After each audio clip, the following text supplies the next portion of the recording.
Alright, hold on. Ah, see? It's backwards. Drive me crazy. Okay, never mind. You come over this way. What's up, Corey? Alright, there we go. So, hey guys, as you notice, we got a little different backdrop here. Yeah. So, pretty excited about that. Don't know how many weeks we'll be able to get away with this, but... We'll see. Yeah. My favorite Monday. Hi, Jason. Alright, I can't see. Hold on, I gotta move. Wait, just move I'm and see me. yeah. Here. Trying something different over here. Yeah, there we go. Yeah, What's up, Jason? What? What? Nothing to do with my... Sexy. How about sexy? Oh, yeah. That's fine. I got it. You sure? I got it. Look. You know, hold on. It might actually be a good use for this. It's not like we really put much of these in.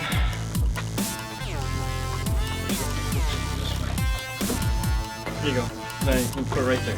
Got a little table. Perfect. Hey guys, glad you're okay. What's... Glad you're okay. Using the Sony deck. What was that? Okay. Slide that back.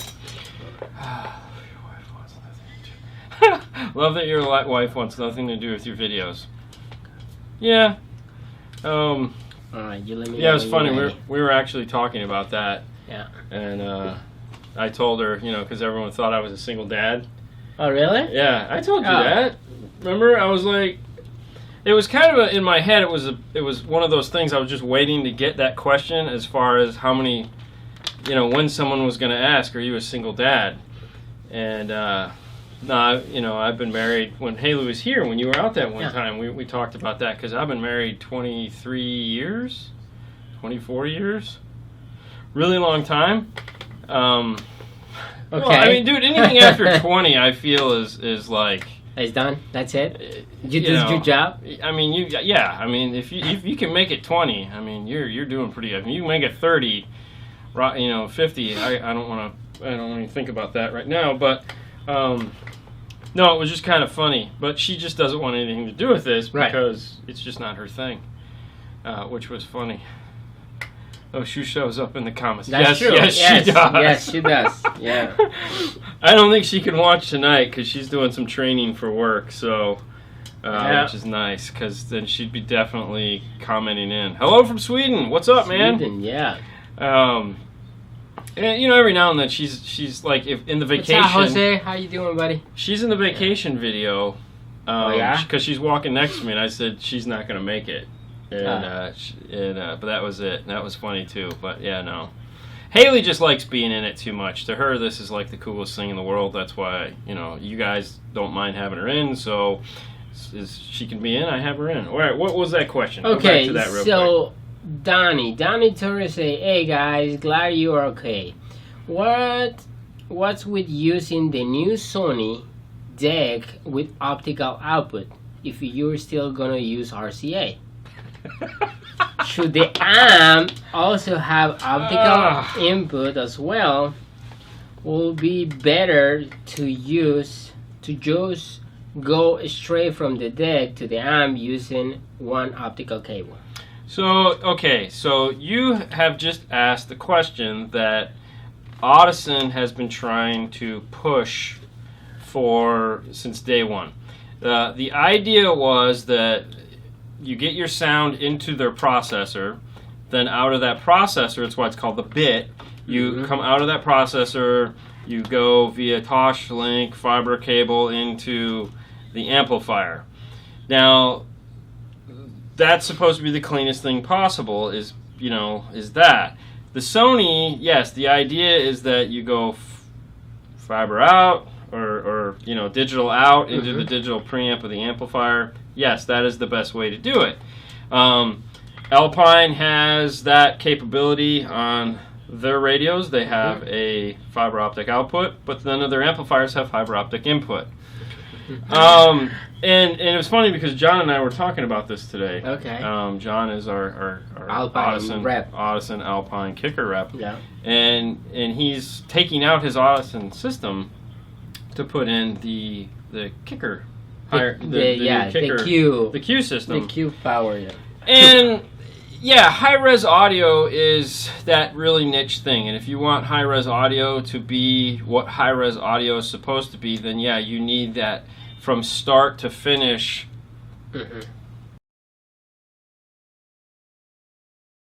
Right there, as you buy that high-res deck and you RCA it into the amplifiers, you're going to get the cleanest signal possible into those amplifiers via an RCA, meaning it'll do the best job it can for an RCA, but it will not sound as good as the other, which is the fiber. So, but yeah. So to go back, yes, if you want it to be the best, you have to go, and I keep saying fiber, digital, whatever you want to call it, the other thing other than RCA, Tosh-Link, fiber, it's all basically the same. Out of that into the amp, and that's that. Otherwise, no, you haven't accomplished anything. Now, even Kenwood, with their new units and their new the new bit output for FLAC, their new high-res audio output, will sound better over the RCAs than a CD or than previous models, because it's made to do that. Because the pipes are big enough to move that to the amplifier. Hey guys, have you ever used the audio control DQ61? And all right, we'll come back to that one. Okay. So didn't mean to jump out. The answer is yes. Okay. Let's see. Guy asked about prime speakers. I saw that. Let's see. First, Gabe, what is your favorite sub? I don't have in the background. Favorite one back there? P3s. I really like P3s. P3? Yeah, I guess. Yeah, probably gonna be the P3. Loud. I like these cars over there. Yeah, that's it. Yeah, I can understand that. I like the P3. You know, it was funny. The L7 is still, you know, loud for what it is. Yeah. But I'm a P3 guy. I like the P3s. Okay. Okay. How are the Rockford Prime 6.5 coaxials? Do you like them? Well, funny you should ask. Today, Fernando and I were putting away speakers at our continuing cleanup efforts. Stacking everything. You know, if one good thing came out of this hurricane, it was the ability that we removed a lot of inventory out of the store, which allowed us to put it all back in neatly, as opposed to just stuffing stuff on the shelf. So, in so doing, we put a lot of other inventory away, which was really nice, and we found that we had boxes of prime speakers. And of course I asked Paul, and Paul's like, well, we wholesale a lot of them, and I don't like them, and that's the longest way of saying that. I'm not a fan. No, not neither. No. Yeah, no. If you're looking for a speaker in that price range, the CX, DX kickers, the Deechees, the Alpine S types or E types. Yeah. There's Haley. What's up, Haley? Yeah, any one of those. I'm just not a fan of the primes. I don't like the way they sound. Ugh. So, okay. All right. So Rick Morrison say, I'm getting an alternator one. Okay. Through my MDI on my VW through my Astro RR. Ooh. Deck, it's in DDX 6903A. Okay. Yeah. Never had problem with my factory deck. No. Well, a lot of things can cause alternator whine. It's not necessarily the RR. The RR's fault or the radio's fault. No. I mean, sometimes it's just an interfacing issue into the factory system. Right. What is the DMI? What is that? MDI. MDI. My MDI. I hate acronyms. If you can tell me what is the MDI. But it just might. Yeah, I mean, is it on every source is the other thing too. Do you have the noise on every single source? Or is it just over auxiliary? Is it over Bluetooth? These are. We need more information, basically. Okay, next question. Steven? Yep. Okay, hey guys, have you ever used the audio control DQ61 in your opinion? Okay, DQ61. Yes, I've used the DQ61. I like the DQ61. The DQ61 is great if you have one criteria. If you have a factory radio that has front and rear output Sub is optional, it doesn't matter, but just front and rear, no summing required, meaning you're not going to do any summing at all. It's great because it'll give you basic time correction when you dial in that time correction, which is kind of hard to do on that one, but when you do get it right, it sounds really good. It's not hard, it's literally just clicking a knob until it sounds moved over far enough. If you want to save a little bit of money and do away with the time correction portion of it, the DEQ, what is it? The DQ61. DQ61. Jesus, which one? hold on. LCQ1. I'm sorry, I'm tired. I was up really late last night editing the video for today so we could get the hurricane video out. So I didn't get a lot of sleep. But no, the LCQ1, it has all the EQ, pretty much all the same EQ settings as the DQ61. It's just minus the time correction. If the time correction is the key feature you want, then definitely get it. And it's really nice too because it does come with the controller, which the LCQ1 doesn't. It doesn't come with the bass knob, so I recommend getting the bass knob if you want to get the LCQ1 because you can turn it off and you can always have that reference point of this is flat factory, this is on with EQ, so you can really helps your ears figure out what you're doing because sometimes you just get down that rabbit hole. What is tang? Yeah. I like that. I was like, before your time. All right, go ahead. All right. You guys are crazy.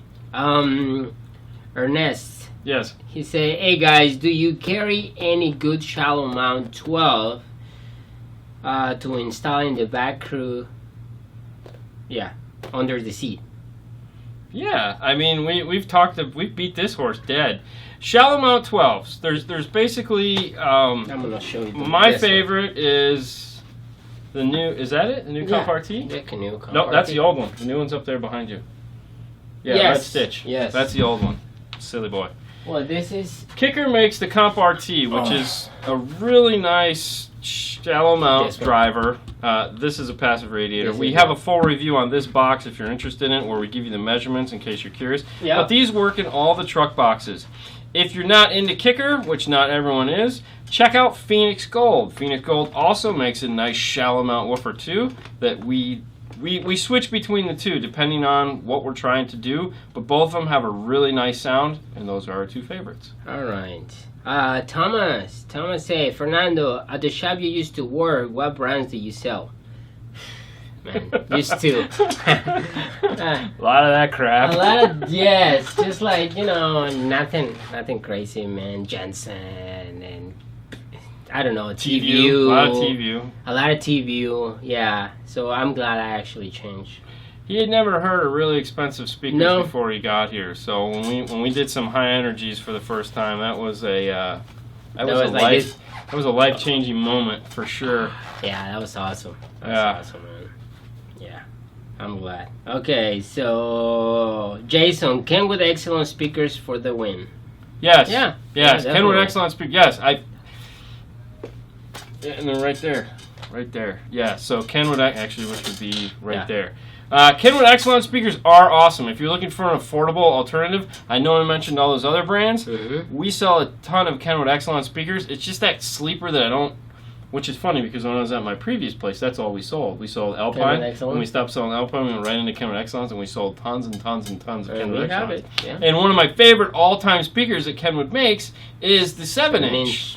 The 7-inch is just the most awesome speaker, period, because of the mid-bass you get from it is insane.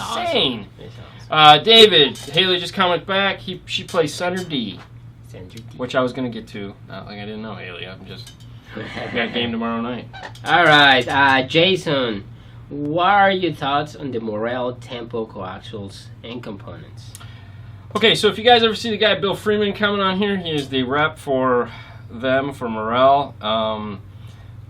He has some really nice ones in his car. I don't know which ones. He has that 3-way set that he let us listen to. Yeah, they're amazing. Which was really, really nice. I don't remember what model. I love Morel. I'm going to tell you right now, I've been a big Morel fan. If you go back and watch the video of me from the 80s or the 90s, when I filmed in the shop, It was the 90s. Oh, okay. When I filmed, that old school video of me, and I go into our sound room, we had Morels on the wall because that's what we sold. So I've been selling Morels for a long time. Drew.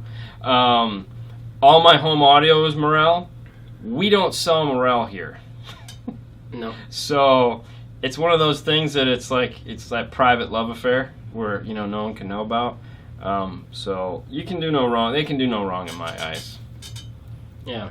All right. So John says, thinking about getting my Pioneer DEQ more advanced tuning. What are your thoughts on the 20-year-old piece? It's a 20-year-old piece. I mean, at the end of the day, it was cool 20 years ago. It was probably cool 10 years ago.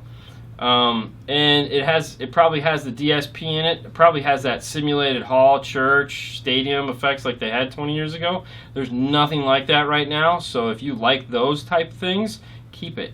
Everyone now is concentrating or focused on time correction, individual EQs, multi-channel EQs. So, back then you had front, left, right, maybe front EQ, maybe rear EQ, maybe all EQ. Now they want EQ for the tweeter, EQ for the mid-range. So it was a different time 20 years ago. It was almost a little easier. But, that type of product just doesn't exist today. We're going for a whole nother world of sound, and it's all sound quality-esque. So, everyone just, before, you'd hit church or you'd hit stadium, and it would just wow! Now it's if it's not coming right there from the center, it's nothing. That's wrong. That's wrong. I can hear, like John says today, he goes, the Alpine geeks, he was talking with them, and they were in his Jeep, and they were tuning it, and they're like, oh, you have a subwoofer mounted in the rear of the car, don't you? And I'm like, oh, God. Now, we would have had words with that guy. Okay, Tech. Whoa, slow down, geeky boy. Last I checked, I have 4 wheels underneath me, too. Yeah. And factory location. Rock on, dude. So, if there's nothing wrong with it, why get rid of it? It's a fun piece. If it's not broke, don't fix it. Do you have a video on setting time correction? No. We're going to. And we'll get back to that topic in a little bit. Alright, so John say, I'm sorry, never mind. No, we already answered that question. Okay. Rick say, media interface. iPod dock does the whining noise. Yeah. No whining in other source. So What it's was in the the rate? iPod. Oh, is it a 6903? That's 6903, yes. That's a recall. Okay, if it's only iPod, that's something wrong with the radio. That needs to go back for repair. If you get engine noise through the iPod on the 6903, first off, make sure it's up to date. If it's all up to date, contact Pioneer or contact Kenwood. Say, my 6903 has engine noise when I'm doing my iPod. I need this thing fixed. And if they give you any shit, say, I know it's an issue. I've read tons of forums on it. Move me up to the next guy in charge because it's an issue with those radios. And it was like a first batch thing. So that's if it's on nothing but the iPod, it's something wrong with the radio. It needs to go back. All right. So no one likes to hear that. I know. I'm sorry, but that's the reality of it. All right, so Robert says, so I'm looking to move my amp under the seat of my 2016 Forester. Where will be the grounding point for them? So that's a great question. Typically, you see us mount amps underneath the seats all the time, and there's a couple different grounding points that you can have access to. Sometimes the manufacturer actually will put a grounding point underneath the seat. A lot of the times they don't. That car, you have to be super careful because it's the brake wires might be run inside the car. Brake lines. Typically, Subaru likes to run brake lines inside the car, which is annoying but cool. So what you want to do is usually there's a bar that the seat bolts to that is not part of the floor. That's a good grounding point. Sometimes, not all the times, you can get to the door sill, which is a really nice grounding point because that's really the frame for the car. Sand it. Yep. If you can't get a bolt, use a really nice lock washer, use a star washer, and unfortunately, some form of self-tapping apparatus screw that will get tight when you screw it down and not break the head off. All right. That's So, Thomas, has Paul ever thought of the bigger shop with more installers and more services? I don't know. What's that? Oh, has Paul ever thought of yes, the bigger store? Yeah, that's one of those things we're kind of stuck on right now. Yes, we would love a bigger store. We need a bigger store. We've definitely outgrown this particular store. The problem is our location. And when you watch the real estate, and they're like, location.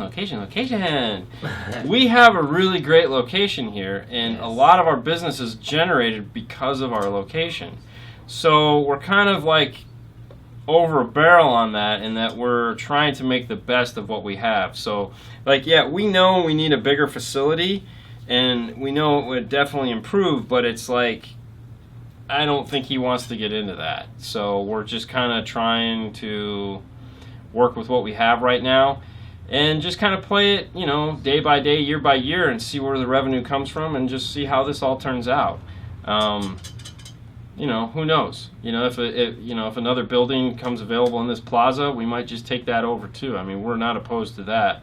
There's a few really nice locations in this plaza we would like to get our hands on, but they're also successful businesses too, so we just don't know. We're just going to kind of play it by ear and move through what we have. Yeah, maybe in 20 more years. Let's hope not. I don't want to be doing this when I'm 60. All right, what was the next All question? right, so Danny say, I have an old CDA 9887 looking to get a new either Pioneer or Kenwood deck with CarPlay. I would love to get an Alpine if they have high output RCAs. Which one you recommend?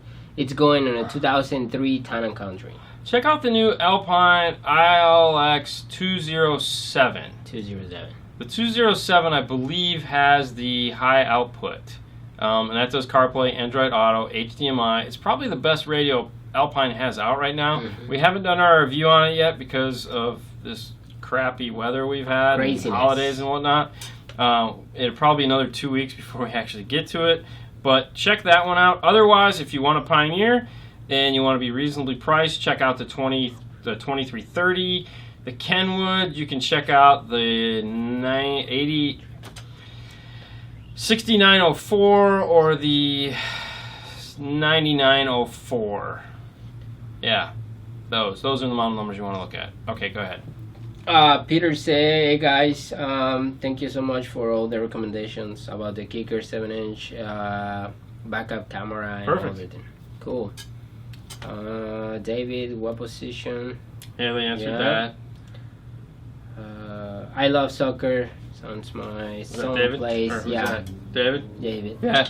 I was never David. I was never. I was a geek. I drew. I was a nerd in the 90s, I guess, or 80s as far as that goes. So I wasn't. I ran. That was about it.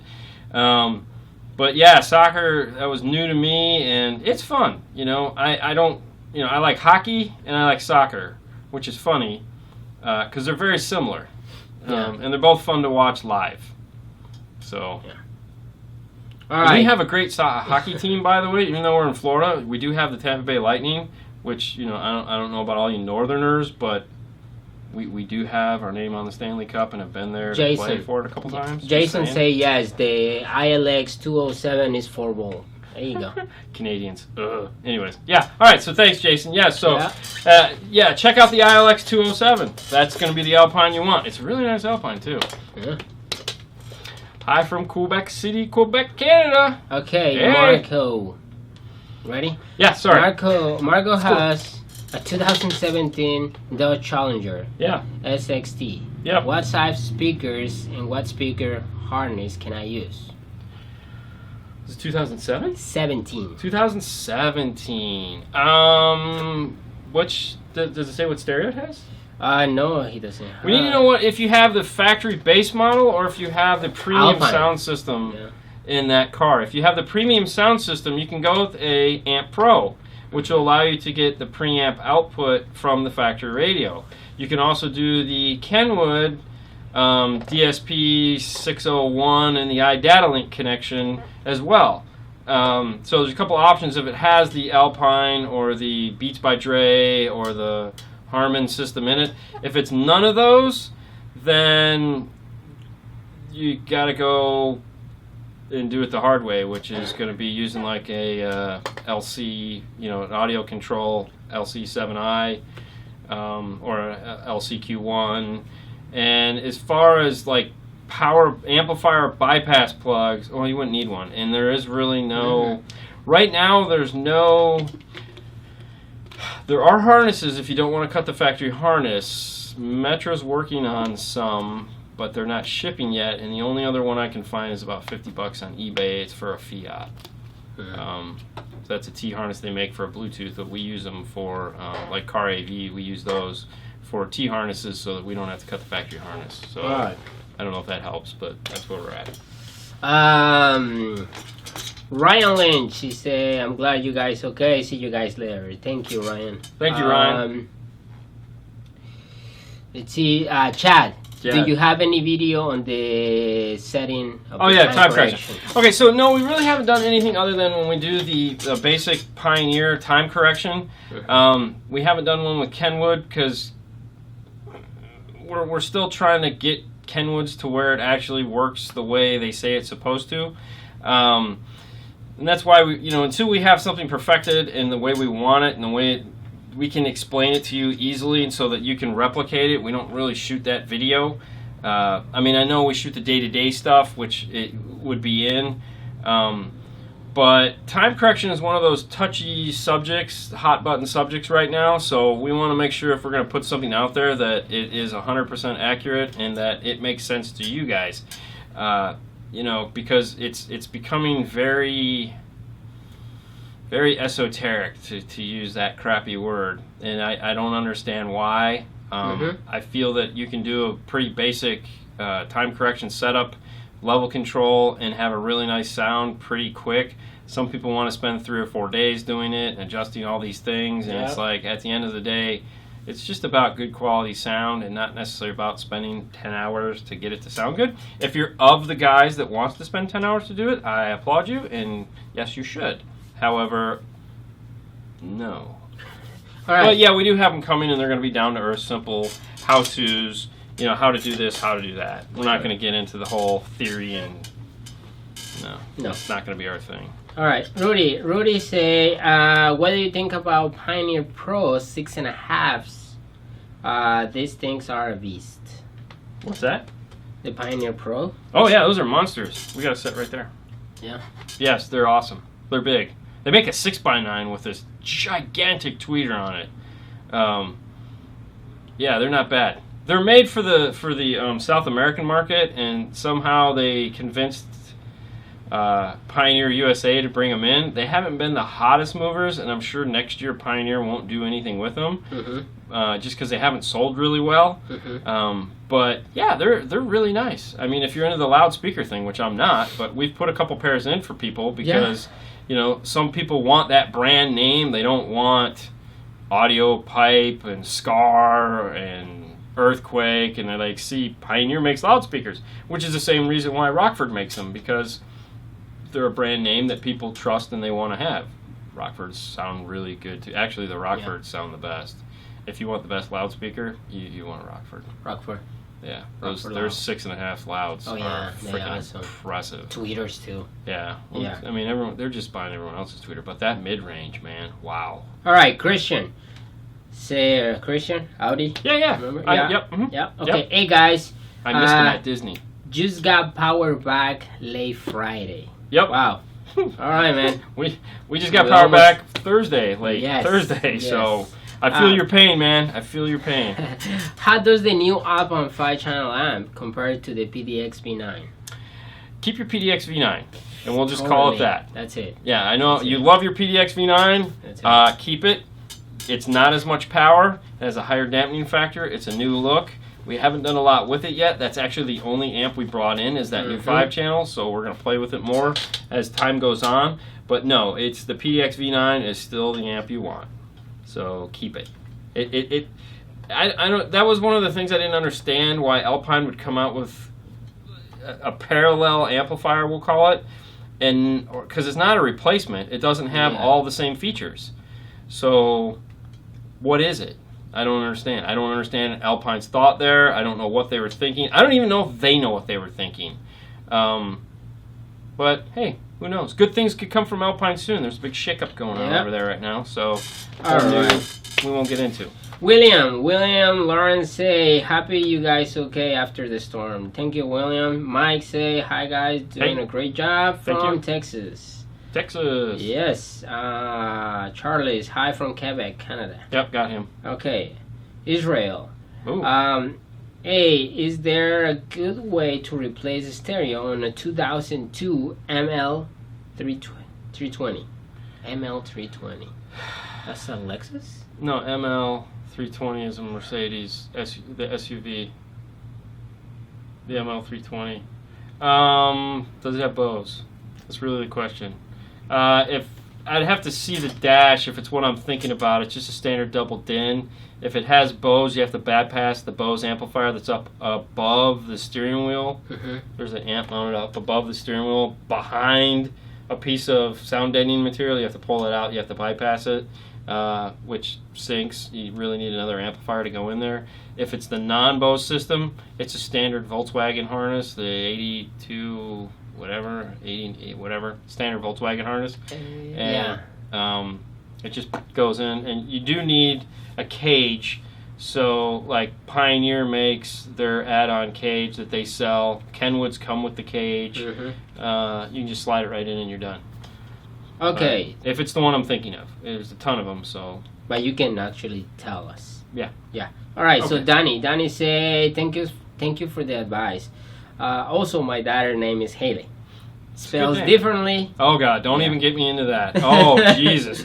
Dude, if you have a daughter named Haley, you've been down this road where they spell the name wrong, because there's like 3 different ways, or 4, I don't know, there's dozens of different ways you can spell it, apparently. And, of course, we picked the oddest way, one of the oddest ways to spell it. So, you know, when you go to those stores and you look into the pre-made name tags, and it's like, they spelled my name wrong. Oh, man. And when they did spell it right, it was like, let's just buy it. That's a miracle. Let's buy it. Let's get it, you know? Yeah. Just buy it, honey. Just buy it. I have the same problem. With Fernando? Yeah. Yeah, I'm sure. Fernando Smith. Yep. Oh, are you kidding me? Yeah. The only guy I know that got your name on a Coke can and threw it away. Oh, yeah, that sucks. Jesus.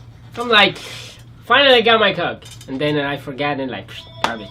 Airhead. Okay. All right, so Thomas, hey guys, what's the difference between the DDX 9904S and the DDX 9704S?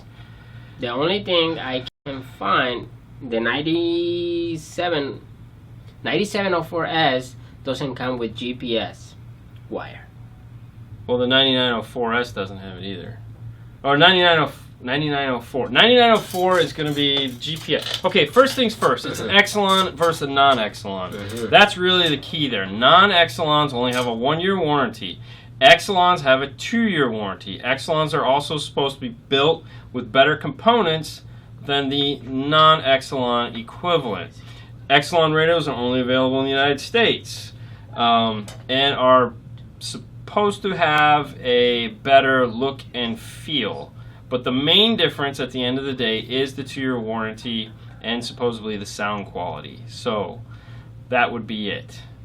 And it's usually not that big of a price difference. So we only carry the Exelon models, unless they're having a really killer deal on the non-Exelon models, in which case Paul can't pass up a buck, so he'll buy them. But most of the time we just have the Exelon models. Okay. This is interesting. Okay. Danny say, are you guys familiar with the Metra Piece 956539? It's a double din for a town and country. Yeah. I just found out yesterday. Also, it's worth the price, $90. Any other you might suggest? It's the dash kit, I'm guessing. Yeah, it's probably one of the big dash kits. Okay. Okay, hold on. Give me the model number. 95. 95. Yeah. Go ahead. 6539. 6539. Go. Yeah. Show me an image. Mm-hmm. Town and Country dash kit. Oh yeah, it's the big one. No, that's the only game in town, and that's a nice dash kit. That's that big one. Okay. Yeah, we put those in. It's a Yeah. nice dash kit. The problem that you run into on all those cars is that all Dodges, the actual part of the dash where the vinyl's wrapped around, those clips typically break for some reason, and so most of the time the factory radios kind of fall, that bezel kind of falls off anyways. But no, we've put that in, so I didn't memorize the model number, but yeah, no, $100 seems kind of steep, but that's, if that's the going rate for it. I mean, there's no electronics on it. I figured it'd be at least, I was thinking $75 would probably be right around the right amount for that. But they're the only game in town making it, so they can charge whatever they want. But yeah, it's a nice kit, definitely. Okay, so Tanner say, I'm looking for sound down or SCAR setup. Okay. Trying to make a SPL. Yep. The setup will be SA12D2s. That's sound, yeah, okay, that's sound down. Paired with the SCAR RP1000. Is that the... There's the SCAR, probably the big one. The RP is the small ones. Yeah. Yeah, that's the skinny ones we have on the wall over there. RP right there. Yeah. Yeah. I mean, we don't sell sound down. I don't know, SCAR makes the VVX, the ZVX. They have that new one, that giant one. Yes. I would go for the bigger amplifiers. I think the RP amplifiers, they're the new price conscious amplifiers. I would probably go up to the bigger amplifiers, the next level up, if you really want to get serious about SPL. I mean, yes, you can get to 2500 in those, but they're nothing compared to the bigger class that they make, the full-size amplifiers. Those are the monsters we do when we're, we recommend and we've put in when we're doing big-ass woofers. Otherwise, the skinny guys are just... They're strangely the same size as another manufacturer's box that we were putting away yesterday. And I was like, hey, these are the same shape and size. I wonder if Kevin went to the same guy to get these. Weird. Whereas the other amps are unique for sure. So nobody knows. Nobody knows. Okay, Jason say, what's the best way to keep a sub box from moving around? I put heavy duty Velcro but still moves. So that's a great question. A lot of the times it's because the movement is what, this. You have to stop that. Typically what we like to do when we need to stop a box is, you don't need to stop all the movement. You just need to stop the box from moving. So what we'll typically do is we'll take the carpet that's in the floor of the car and we'll make a trim piece that goes on the top of it as well as on the bottom of it and screw through the two so that there's a lip in the carpet. So that there's still some movement on the carpet. Then you slide the box in over and it locks on that lip. But there's still some give and take. So think of it as almost like a shock absorber. So when you slam on the brakes and it comes forward, it moves a little bit. And when you take off, it moves a little bit that way. So that it's not just ripping. So there is a little bit of give, but you have a 1-inch spacer there that's keeping it from jumping over it and going all the way to the back. Because metal brackets don't work. Those all just rip out because there's all that weight that's trying to move. And if it moves a hair, it weighs more than a little piece of metal. Yeah. So that's what we like to do. We've tried to film it in other videos, and every time we go to do it, it's like the smallest portion of it. So it needs to be a standalone video. We'll have to add that to the whiteboard. All right, Rudy, thank you for watching, buddy. He have to go. But Thanks, Rudy. Sorry I missed you. Okay. All right, Rudy. so Ethan checking in from California. Yay! Nice. See you in the house. Debbie, what would you recommend if replacing rear speaker 6x9s, but don't want a lot of rear sound? 6.5 or 5 1/4? 5 1/4 sound terrible. Yes. Just because I would always go with the 6x9. I don't see any reason why to go with the 6.5. I mean, the biggest problem with the 6x9 is the tweeter. The mid-bass coming from the rear is perfectly fine. You just don't want a giant tweeter coming from back there. So what you want to look for is actually a more expensive two-way not a 3-way, 4-way, 5-way. The more expensive 2-way, like for example, look at Pioneer makes the TSDs. They have a 1 1/4 inch or 1 1/8 inch silk soft dome tweeter. It's very smooth, very Did you hear that? It's just coming from back there, you know. And that's really what you want to look for, is just something that doesn't have an overbearing tweeter. The Alpine R-types are also very good for that. They don't have an overbearing tweeter. And the other thing, too, is if you're just looking for a little roof fill and the tweeter is what typically draws people's heads, disconnect the tweeter. You know, a lot of them you can just unsolder them if you don't want to cut them because they loop them around. You can just pull them off of the... you can just unsolder them off, so if you ever need to reattach it, you can solder them back on. Yeah. But no, I would definitely go with the 6x9 and get the better mid-bass, because the mid-bass is semi-non-directional, so it will help fill the car if you have smaller speakers up front. Grab a hammer and hit the tweeter. Yeah, so is that it? That's it. Jason, yeah, Alpine is Fro Jason. Alpine is moving things around a little bit with you know, who's in charge of what department, and one of the guys that is crucial got let go because his position was dissolved, I guess. We referred to him as Fabio, and if you want more information, text me. We can chat. Y'all do anything with the new Type X yet? No, we haven't. We got them in. Typically, when Paul gets in something new, unless I sell it, which I'm not a salesman, it typically sits on the shelf for a good 6 months before he figures out a way to sell it. So, not that much. God, it sure as hell feels like that way. 5.5. Oh, okay. No, but no, then we'll probably do more with the new Type X amplifier. Definitely. We got those in. Yeah, this is the weird season for us, so I don't know when we'll get around to selling it, but we'll be selling it soon. As far as the components go, I don't know if the components have even started shipping yet. The speakers we're going to do a lot with because they have a set of separate 6x9s, and right now the component 6x9 market is hot because most of these new cars have component 6x9s. Fords have them, Dodges have them, Chevy doesn't have them, but oh well. So we've been doing a lot with the Focal component 6x9s for their integration series, and plug and play.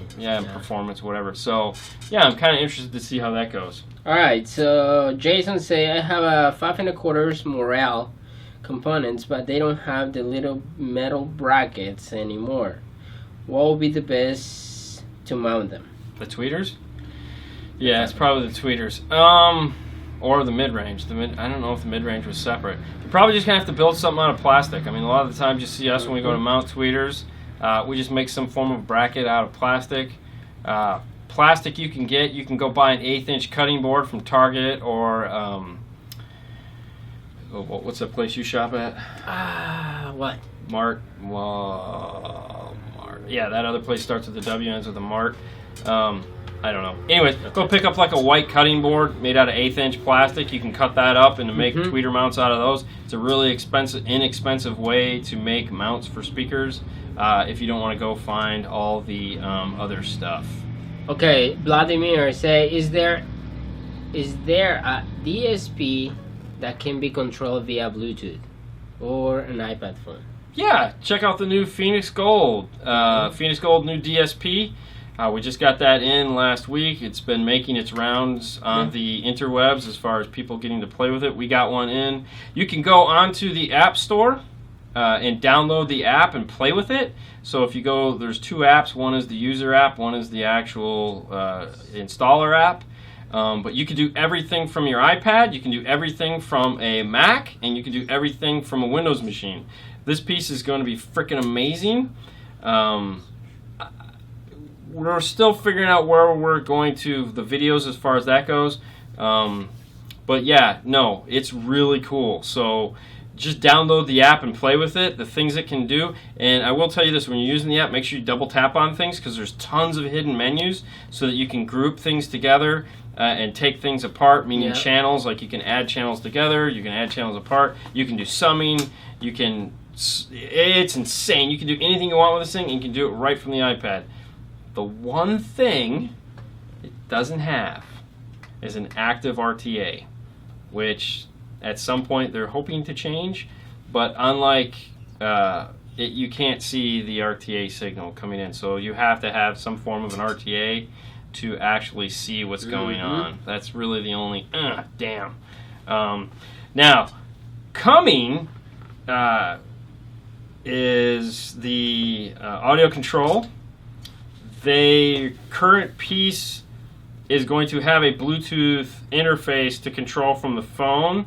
So if you look at their 810 or their 6.8, those will be able to do that at a later date. You have to buy an add-on module for it. And then according to what I think Chris said last time we talked to him, I think they were shooting for November or October, November. So yeah, be patient if you like the audio control. Otherwise, definitely just go download the app on the Phoenix Gold because it's free and it's fun to play with. It. Yeah. So. All right. So let's get Jeff Smith in and have him do a video. That would be awesome. Yeah. Richard say, I have a Pontiac G8 with 2 8s in the rear deck. Yep. When I update to the Type R, how does the open air setup affects the subs? Also, should I go with a single dual 2s or 4 ohms? Upgraded either like a jail or Alpine 5 channel amp. Well, when it comes to the, the 8s aren't going to be free air, so they're not going to sound all that well. Alpine Type R 8s are made for a box. They're not free air, so you're not going to get the bass response out of them that you're getting out of those factory ones, believe it or not. The other thing, too, you really, when it comes to adding an amplifier, if you were to add like a PDX V9, the sub portion, the ohm load doesn't matter. It puts out the same, it's a constant power amplifier, so it puts out the same amount of power no matter the ohm load. So as long as you're within that, I believe it's a 2 or 4 ohm load, it puts out the same amount of power. So just so you're not below it or above it, meaning don't put on a 1 ohm load or an 8 ohm load, and then you'll be fine. Yep. That's it. John say, I'm so happy that you guys able to do the Monday night again. Me too. Yeah. Because we missed doing these. Hope everyone at home made it for recovery. Yeah. Got air. That's all I care about. I got air. I still got a couple water bottles I need to empty. But other than that, I'm good. Yep. What about you? Good? We good. Yeah. You got a new couch, so throw the old waterlogged one away. Yes. I'm downloading the app now. Very good, Chad. It's funny, as far as the FLAC speakers goes, Jason on here, Fro, has always told us we got to try those out. Paul ordered Focal, and he didn't order those, and I was like, dude. So we still haven't heard the FLACs yet, and our Focal rep isn't exactly the go-to guy to be on top of things. Nice guy, don't get me wrong, really nice guy. But I've only seen him twice since we've become the Focal dealer here. That's it. And I think one of those times was at a show. So I don't know if he's been in the store more than twice. So. All right. Eric, ¿cómo estás, hermanito? Saludos, carnal. Does Focal down here anymore? Don't know. Yeah. Paul is crazy. Yes, it is. Paul is crazy. Well, no, he just forgot because we needed integration series stuff like now because I had sold some of it. So. AC is a must. Yes, you haven't lived until it's 90 degrees outside and you have no AC. That's great. Yes. Or your neighbor has AC because his generator's in the backyard next to your fence and your door's open and you have your AR-15 sitting on the couch next to you while you're trying to sleep because you don't want anyone to come through the back door, and the whole time you're thinking, I just want to blast some freaking bullets into that generator. Oh, did I go off there? I'm sorry. All right, guys, and on that note, we're going to wrap this show up. Thank you, guys. We're glad to have you back. Thank you so much for all the well-wishings. Yeah. If you want to get cool tools, check out Dean and Fernando's tool drawer at d&ftooldrower.com. There you can find all the tools that we use. Constantly updated with new tools that we remember to put in there. Yeah. And also, viewers like you for supporting us on Patreon. Thank you very much. And I know I should have done this at the beginning, but I didn't. You guys have a great night as always. Great noise, by the way. We'll see you next week or whenever we decide to do another one of these. All right. See you guys. Bye.